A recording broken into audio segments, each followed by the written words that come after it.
Hey everybody, this is my video for movies of 2013. Now from what I've noticed, 2013 is a great year for film. There are so many movies coming out that I had to shorten my list because I can't go every single one of them. But I'm going to go over what I figure is going to be the best. But again, keep in mind, if other movies come out this year that are well hidden for some reason, I'm sorry that I couldn't find them. But here's my list. Some of these movies have already come out, but I'm going to mention them anyways. So let's start with Gangster Squad. Now, I already know that I'm going to love this movie, mainly because Ryan Gosling, Emma Stone, you just can't get enough of them. There's nothing in this world that can give me a full dose of them, so I just keep watching their kind of work. But just the year that it's supposed to be set in, it just looks so glamorous, looks so wonderful, and good-looking guys that dress very well with guns. What can be hotter? But I'm hearing some mixed reviews about it though, but you can never judge just by some people's reviews. But that brings me to my next movie, Mama, which came out January 18th. Now, I just got back from seeing this movie, and of course, just like most of Guillermo del Toro's films, even though he did not direct it, only produced it, it was pretty much like what I expected. Here's a spoiler.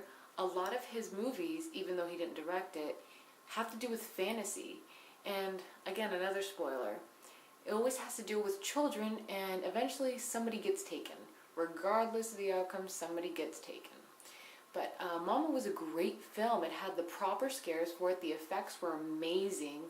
Though, at the same time, in the movie theater after leaving, I heard a lot of children, I heard a lot of teenagers say that that was the worst thing they've ever seen before. And here I am thinking, I'm like, okay, obviously you're not movie buffs. You have no idea what film is, or even what art is, or good artwork. But at the same time, a lot of Guillermo's movies have, from what I've seen, weren't even in English. But moving on, that movie was great. I do suggest it for anybody who's into Guillermo del Toro's work. Next would be Carrie. Now this movie has Chloe Moretz and Julianne Moore. Unfortunately, the movie's release date has been pushed back. It was to be released in March, but now they pushed it all the way to October. I find this so very disappointing. But for those of you who don't know, the original Carrie came out Halloween night back 70s, 60s? I can't remember. But yeah, it came out Halloween night back then. So I guess they're trying to stick to the old school roots, and they think it might do better during Halloween, which is a good thing. But at the same time, I hate waiting for such a classic to come out. I've been waiting for them to remake this movie for a very long time, actually. It's a very classic Stephen King book. But I'm very anxious to see it. I don't think I'll be disappointed in this remake for once. But there's room for anything to happen with it. But I would definitely suggest it, and I would definitely suggest you watch the original Carrie if you already haven't. Next, World War Z. This has Brad Pitt in it, and if you love a good zombie movie, I would suggest seeing it because it takes zombies to a whole new level. Pretty much I Am Legend level. There's supposed to be a good amount of action in this film, and come on, Brad Pitt. You know you ladies love Brad Pitt. This would be a definitely good movie to watch this summer. It comes out June 21st. Next, movie 43. Now, I can't stress this enough. I always say this about a lot of movies, but damn, what a list of actors and actresses. And it just looks so freaking hilarious, so crude, so wrong, but that's the whole point of this film, isn't it? But yeah, I am a big fan of comedy, even if y'all don't think so. I watch a lot of horror and drama, but I love me a good comedy, especially with the right people in it. It just looks so dirty and so wrong, but it's so right. I would definitely suggest it to anybody. And that one comes out January 25th, here in a few weeks. Next, Stoker. This movie was directed by the man who made Oldboy. If you haven't seen Oldboy, you need to. Oldboy is a foreign classic and just so strange and just so crazy. Director's name is Chan-wook Park, and oh my god, this man is phenomenal, like my future ex-husband. But this movie is supposedly just a little bit dirty. But so was Oldboy, just a tad bit. But it's my type of movie, and it's starring Nicole Kidman. Nicole Kidman is just a beautiful woman, wonderful actress, and she definitely knows how to dress. But I would not suggest this movie to just anybody because Since it's directed by a foreigner, not many Americans would really understand the whole concept because their way of thinking over there is not our way of thinking. They're way more poetic and deep over there. So who's to say that the dialogue in the film is going to be a lot different than ours in America. This film comes out February 28th, and I would definitely suggest it for the right people. People who are into Chan Wook Park's work, and people who are just ready to see something different, see something really artistic. And the theme song for the movie is the same man who made the song for Requiem for a Dream. Next, Side Effects. This stars Rooney Mara and Channing Tatum. Now, I'm not too sure whether to call this just a drama or just a psychological horror or just a psychological thriller. But I would definitely be into seeing it because I just love Rooney Mara. She plays the perfect, strange girl who's just a tiny bit psychotic. I loved her in The Girl with the Dragon Tattoo. But in the meantime, I'm going to have to stick with this. It's pretty much just about a girl who's taking medication and something terrible just goes wrong. But again, like Stoker, it's not for everybody. It's, again, very, very different movie, though it's refreshing that in 2013 these films are just now coming out. But again, not for everybody, but I would say to keep your mind open about it.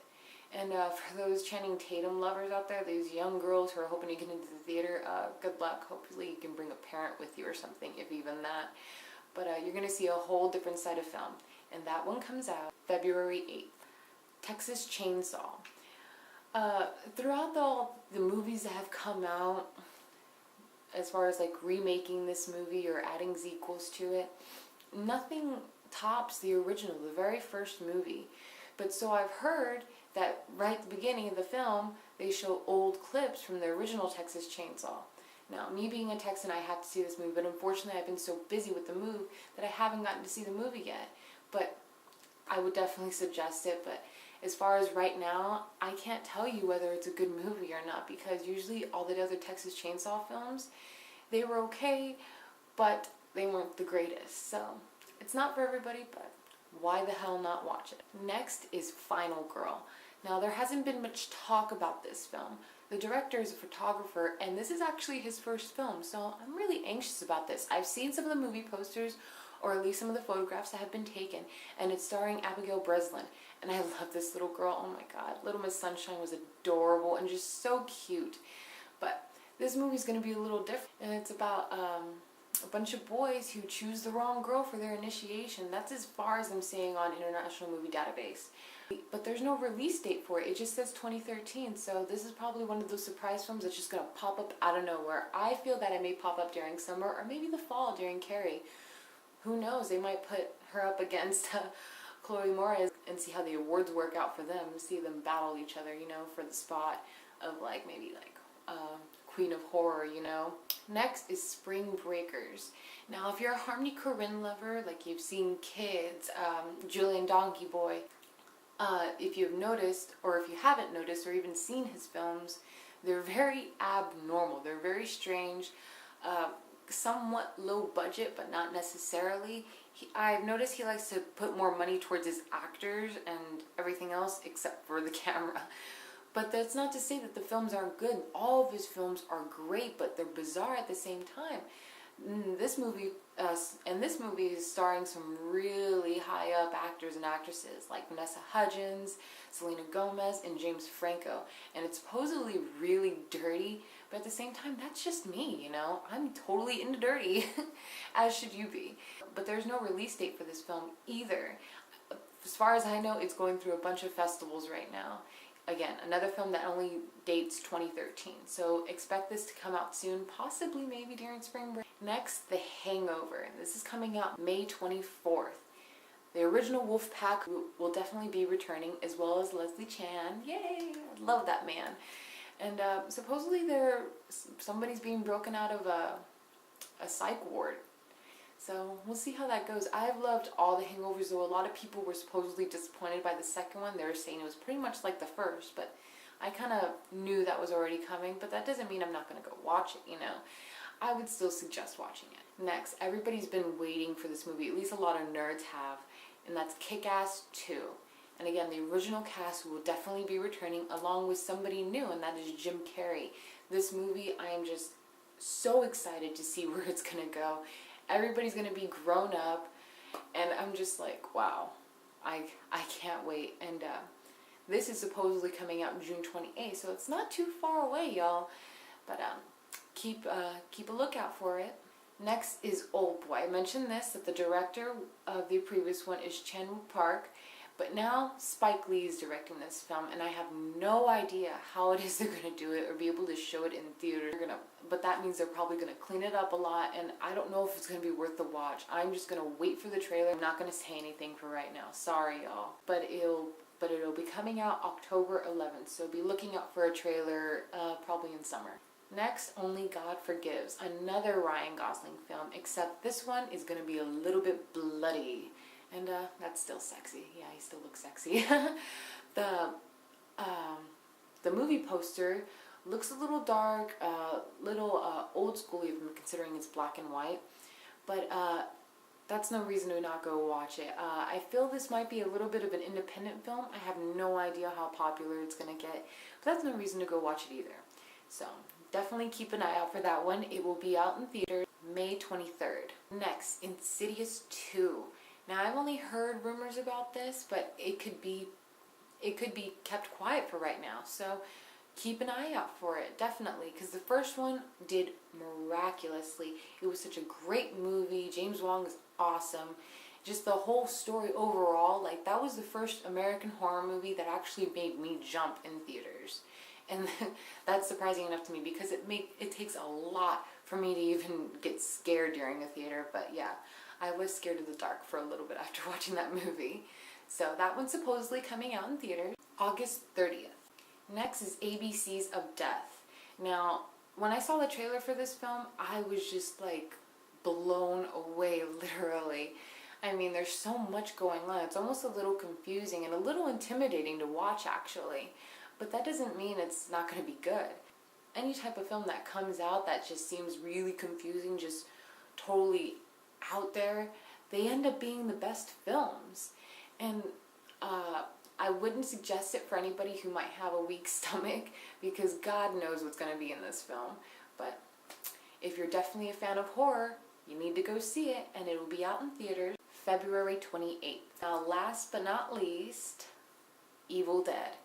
Now, I did my part as a good movie buff and saw all three. I saw Evil Dead 1 and 2 and Army of Darkness. Now, if you haven't seen the original Evil Dead and you're thinking about seeing the remake, please, I beg you, don't go to this movie without seeing the original. You have to. I don't care if you're uptight about the effects and how cheap things look back in the 80s. It's still a cult classic, and it is a must watch. But here are some spoilers. The first one is breathtaking. It's amazing. But then the second one comes out, and it's more like a tongue-in-cheek kind of a film. It's more comedy and just like totally gone and out there. Then Army of Darkness goes into a totally different direction. Again, still funny, still hilarious, but very fucking ridiculous. It seemed to me like Sam Raimi was on drugs and they just handed him some money. Really, it just seems like that. But as far as the remake is concerned, I'm not too sure how to feel about it. It looks gory, it looks perfect. It definitely looks like they had the proper budget for it now. And you see, again, another spoiler, sorry. You see a lot of clips, or at least a lot of scenes that closely resemble part 2 as well. So again, I don't know how they're going to do this. I don't even know if they're going to mention Army of Darkness as a sequel or not. But it can go either way. This one will be coming out April 12th. Now again, horror buffs, get prepared, get ready. Younger generation horror buffs, watch the originals. It is a must. Please. Now this is the end to the movies of 2013. I'm sorry that the list couldn't have been much more bigger, but like I said, there was just so much coming out this year, I didn't know where to start. But if there's more movies coming out, keep updated on my channel, and I will definitely mention them. You just gotta check out my Up to No Good videos. Anything that's worth watching will be mentioned. Now, for those of you out there like, oh, how come you didn't mention Hunger Games? That's because that movie was bullshit. That's why. But until then, I'll see y'all later. Bye.